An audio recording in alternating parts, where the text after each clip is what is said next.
Hello everyone, I am Neeru. Let's start our today's class.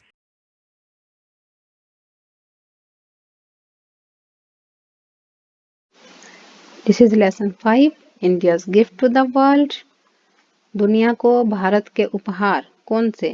Number 1 is how yoga heels. Yoga है जो वो हमें कैसे स्वस्थ रखता है.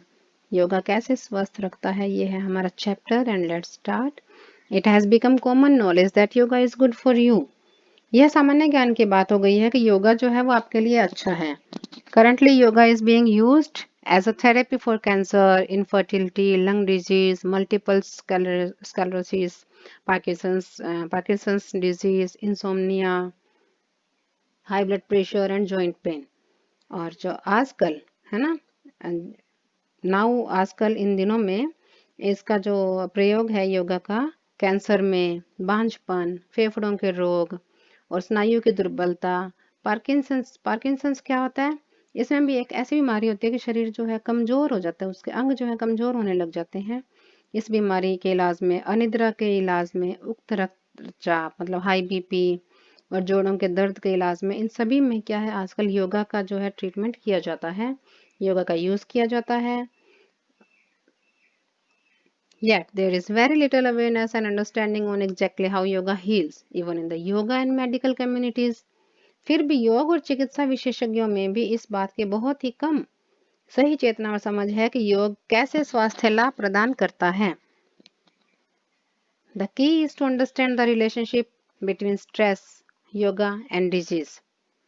और मूल बात जो है वो तनाव, योग और बीमारी के बीच पारस्परिक संबंध को समझने की है कि योग जो है वो बीमारी को, तनाव को कैसे कम करता है, यह चीज समझने की बात है.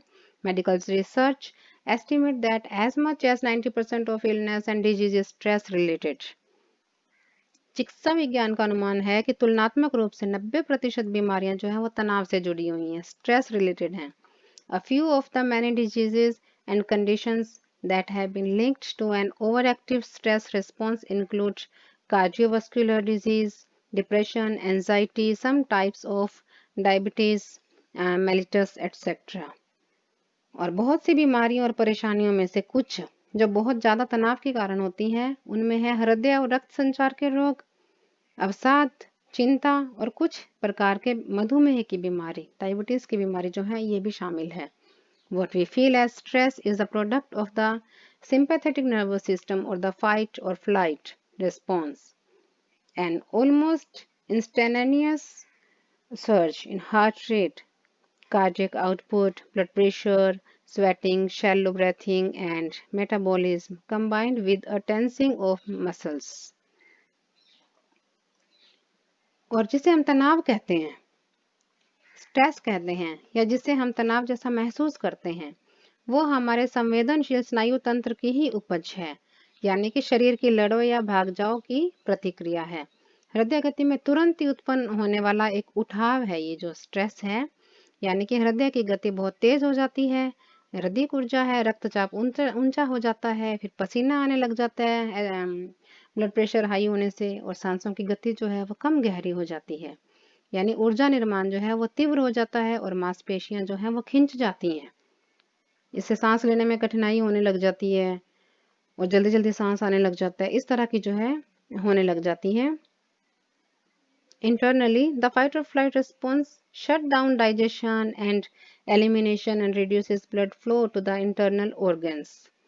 और शरीर के अंदर लड़ो या भाग जाओ की जो प्रतिक्रिया है वो पाचन क्रिया और मल निष्कासन है ना, जो है उसे भी क्या करती है, बंद कर देती है, और आंतरिक अंगों में रक्त संचार को भी कम कर देती है, ब्लड फ्लो जो है वो भी कम होने लग जाता है.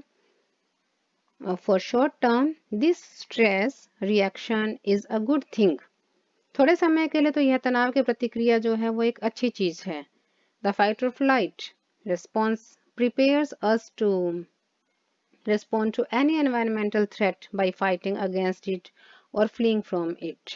लड़ो या भाग जाओ जो है वो हमें किसी भी प्रकार के वातावरणीय खतरे के निष्पादन के लिए तैयार करते हैं, जिसका हम या तो मुकाबला करें या उससे दूर भाग जाएं. बट लॉन्ग टर्म, लेकिन लंबे समय के लिए यह जो तनाव है, continuous exposure to stress is harmful. लगातार तनाव अगर हम लेते रहेंगे तो यह बहुत ही हानिकारक है. placing excess wear and tear on the body systems and severely limiting the body's natural maintenance and healing abilities।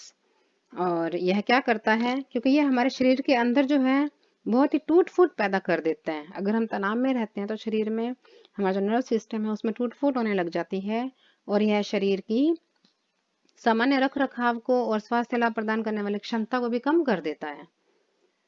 Chronic stress can lead to continuously high levels of cortisol। जो लंबे समय तक रहने वाला तनाव होता है वो कार्टिसोल हार्मोन की मात्रा को बढ़ा देता है। क्रोनिक स्ट्रेस होता है, जो लंबे समय तक लोग स्ट्रेस में रहते हैं तो वो क्या करता है, कार्टिसोल की मात्रा को बढ़ा देता है। और this hormone eight normal level helps to maintain an active healthy body including regulations of metabolism and blood pressure। और यह जो हार्मोन सामान्य स्तर पर होता है तो शरीर को सक्रिय और स्वस्थ रखता है। यह ऊर्जा निर्माण भी करता है, ब्लड प्रेशर को भी ठीक स्तर पर बनाए रखता है।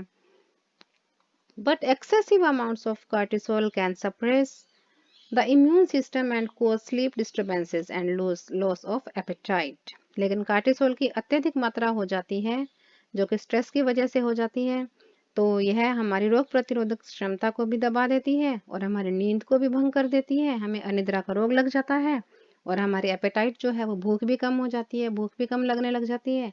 High levels of cortisol can also increase your heart rate, blood pressure and your cholesterol and triglyceride levels, risk factors for both heart attack and strokes। और जो ये अधिक कार्टिसोल की मात्रा होती है ये हार्ट की गति को बढ़ा सकती है, रक्तचाप को, ब्लड प्रेशर को, कोलेस्ट्रॉल को और ट्राइग्लिसराइड स्तर को भी ऊंचा उठा सकती है। और यह क्या होता है कि हृदय के आघात को, है ना, हार्ट अटैक को, या फिर हमारे जो मस्तिष्क में रक्त संचार होता है उसके लिए जोखिम भरा काम हो जाता है, उसे यह बहुत स्ट्रक करती है। The by products of cortisol act as sedatives which can lead to changes in mood, especially to feelings of depression। और जो कार्टिसोल से उत्पन्न तत्व होते हैं वो निद्रा लाने वाले तत्वों के रूप में काम करते हैं, जिससे हमारी मानसिक स्थिति में क्या होता है, शिथिलता होती है और अवसाद, है ना, डिप्रेशन होने लग जाता है। Fortunately the body has a natural counterbalance to the fight or flight response called the parasympathetic nervous system or the relaxation response। सौभाग्य से हमारे शरीर में लड़ो या भाग जाओ की जो प्रतिक्रिया को दबाकर रोक देने की प्रक्रिया भी मौजूद है, जो पैरासिम्पैथिक नर्वस सिस्टम और स्नायु शिथिलीकरण प्रतिक्रिया कहलाती है। This parasympathetic nervous system becomes activated when the threat or stressor has passed or ended, but it can also be consciously activated by deepening the breath and by relaxing the skeletal muscles।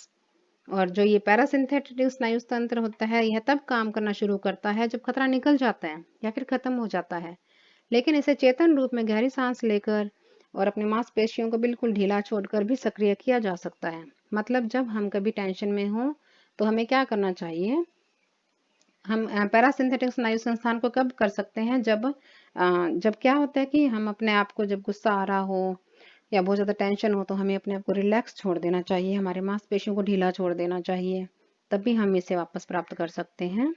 और when activated the parasympathetic nervous system lowers blood pressure। और जब ये सक्रिय हो जाता है parasympathetic स्नायु संस्थान तो यह रक्तचाप को भी लो कर देता है ना, बढ़े हुए जो ब्लड प्रेशर होता है उसे कम कर देता है, हार्ट रेट को भी, and respiration, the pace of the breath, मतलब कि सांस की गति को भी धीमा कर देता है। Digestion and elimination are allowed to be stimulated and blood is free to travel to the digestive, reproductive, glandular and immune systems necessary for the promotion of long term health। और पाचन प्रणाली और मल निष्कासन को भी यह तेज कर देता है तथा रक्त को भी पाचन संस्थान, पुनरुत्पादन, ग्रंथि संस्थान, रोग प्रतिरोधक प्रणाली इत्यादि की तरफ भेज देता है। मतलब सारी चीजों को कवर करने लग जाता है जो लंबे समय तक स्वास्थ्य वर्धन के लिए आवश्यक भी हैं, हमारे हेल्थ के लिए जो लंबे समय के लिए बहुत ज्यादा जरूरी भी हैं। The relaxation response is also known as a rest and renew stage. और इस शिथिलीकरण की प्रक्रिया को विश्राम और नवीनीकरण यानी कि तरोताजा हो जाने की प्रक्रिया भी कहते हैं।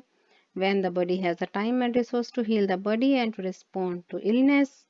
और जबकि क्या करता है, क्योंकि इसे शरीर को स्वस्थ बनने के लिए, रोगों से लड़ने की क्षमता बढ़ाने का समय और शक्ति मिल जाता है।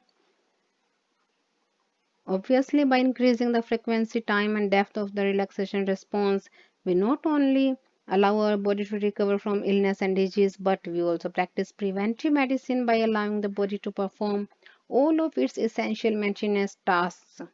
क्योंकि स्पष्ट क्या है कि शिथिलीकरण की जो बारंबारता हो जाती है, हमारा शरीर जो है वो शिथिल हो जाता है, बार बार ऐसे निष्क्रिय होने लग जाता है, तो यह समय अवधि और गहराई बढ़ाकर हम अपने शरीर को ही बीमारी से मुक्त करने का अवसर नहीं दे पाते, बल्कि हम शरीर को रोग प्रतिरोधक औषधि के उपयोग को बढ़ाने का भी अवसर देते हैं। और इस प्रक्रिया से हम शरीर को अपने सभी आवश्यक कार्य पूरे करने के अवसर भी प्रदान करते हैं। योगा's emphasis on long deep breathing and conscious relaxation activates the parasympathetic nervous system and promotes its rest and renew functions। और लंबी गहरी सांस, डीप ब्रेथनिंग और चेतनापूर्ण श्वास और शिथिलता पर योग का जो बल है, जोर देना जो होता है, वो स्नायु तंत्र को चेतनापूर्ण शिथिलता को सक्रिय कर देता है और उसको पुनः तरोताजा होने की कार्यप्रणाली में वो उन्नत भी करता है, ताकि वो रेस्ट एंड रिन्यू की तरह काम करते हैं कि मैंने रेस्ट किया और फिर से वो तरोताजा हो जाता है। In fact, a recent study has shown yoga to decrease the level of the stress hormone cortisol in the blood। और अभी पिछले जो किए गए अनुसंधान थे, जो रिसर्च थे, उनसे भी पता चला है कि योग हमारे रक्त में तनाव पैदा करने वाले कार्टिसोल हार्मोन की मात्रा को कम करता है। और क्या करता है ये? कार्टिसोल की मात्रा को कम कर देता है। और the meditative practices of yoga help to reduce the responsiveness of the mind to stressors and to lessen the intensity of the fight or flight response। और यह क्या करता है कि ध्यान एकाग्र करने की क्रियाओं से, हम जब अपने मस्तिष्क में ध्यान एकाग्र करते हैं, उन क्रियाओं से हमारे मस्तिष्क की जो तनाव बढ़ाने वाले कारक होते हैं ना, उनको वो कम कर देता है और इस तरह से लड़ो या भागो वाली प्रतिक्रिया की जो गहनता है वो कम हो जाती है। और yoga also teaches us to see potential stressors as challenges rather than threats, enabling one to avoid the stress response entirely। और योग हमें यह भी सिखाता है कि तनाव पैदा करने वाले जो संभावित कारण है ना, वही हमारे लिए चुनौती है, वो खतरा नहीं है, वो चुनौती है और हम उनसे लड़ सकते हैं।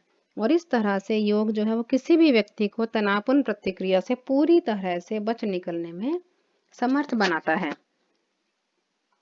Not only does yoga's ability to activate the parasympathetic nervous system reduce stress and allow the body to heal itself, but the practice of yoga also improves the body's inherent healing abilities। जो ये शिथिलता में स्नायु तंत्र जो होता है,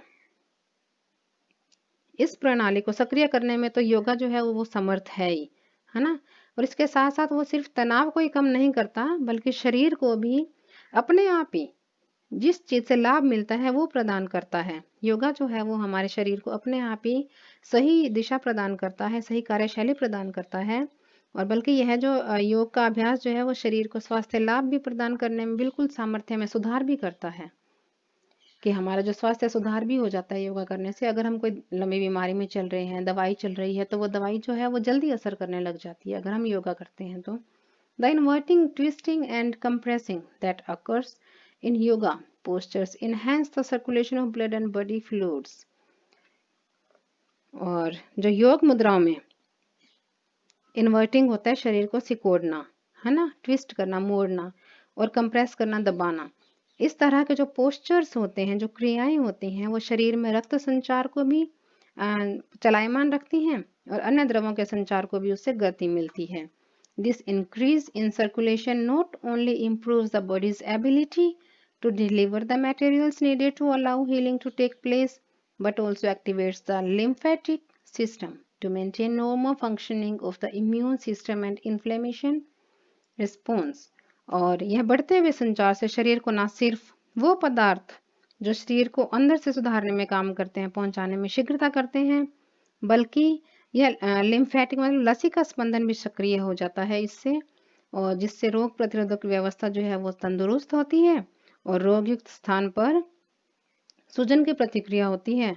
योग मुद्राओं में मांसपेशियों की शक्ति बढ़ने लग जाती है और yoga postures also improve muscle strength, in flexibility and range of motion, all very important for the healing and prevention of musculoskeletal disease such as arthritis and osteoporosis.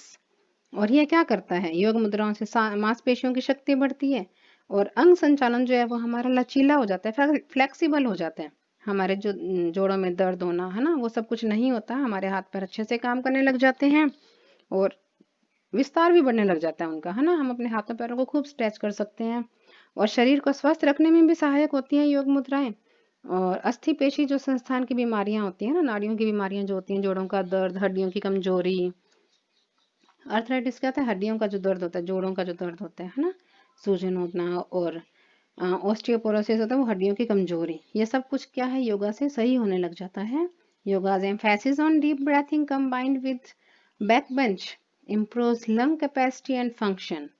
योग में गहरी सांस लेने और पीठ मोड़कर पीछे झुकने पर जोर दिया जाता है, हमने देखा है ना ऐसा। Practicing yoga also encourages one to lead a healthier lifestyle through developing the self-awareness and discipline required for positive behavior modification. और जिससे क्या होता है, फेफड़ों की क्षमता और भी क्रियाशील बन जाती है और योग का अभ्यास जो है वो व्यक्ति को सकारात्मक व्यवहार परिवर्तन के लिए भी आवश्यक आत्म जागृति, अनुशासन के विकास में लाभ देता है और उनके जीवन शैली को बदलने में प्रोत्साहित करता है कि हमारी जो जीवन शैली है वो योगा से क्या है, बहुत ही अच्छी हो जाती है, परिवर्तित हो जाती है। While yoga provides such a strong support to the body's healing mechanism, it is important to view yoga as an adjunct or complementary therapy and not relied upon as the only therapy for healing diseases. और हालांकि शरीर को स्वास्थ्य लाभ प्रदान करने की व्यवस्था में योग इतना शक्तिशाली सहारा देने की क्षमता रखता है, तो भी योग को एक अतिरिक्त उपाय या रोग निदान या चिकित्सा के एक पूरक क्रिया के रूप में नहीं देखना चाहिए कि खाली योग पर ही निर्भर नहीं रहना चाहिए कि योग हमने कर लिया और हम ठीक हो जाएंगे, ऐसा नहीं है। जबकि इसे बीमारियों से छुटकारा दिलाने वाली एकमात्र चिकित्सा पद्धति समझकर केवल इस पर ही नहीं निर्भर रहना चाहिए, इसको पूरक क्रिया मतलब जैसे मेडिकल ट्रीटमेंट हमारा चल रहा है और उसके साथ साथ सप्लीमेंट्री, है ना, पूरक क्रिया इसको समझना चाहिए कि हमें उसके साथ साथ योगा करते रहना चाहिए, जिससे कि वो दवाई भी जल्दी असर करे और उस बीमारी का जो है हमारे ऊपर से इफेक्ट जल्दी से जल्दी हट जाए। तो बच्चों, ये था हमारा आज का लेसन, हाउ योगा हील्स, कि योगा जो है वो हमें बीमारियों से किस तरह से दूर करता है। तो हमें भी योगा करना चाहिए ताकि हम बीमारियों से दूर रहें, बचे रहें। Thank you.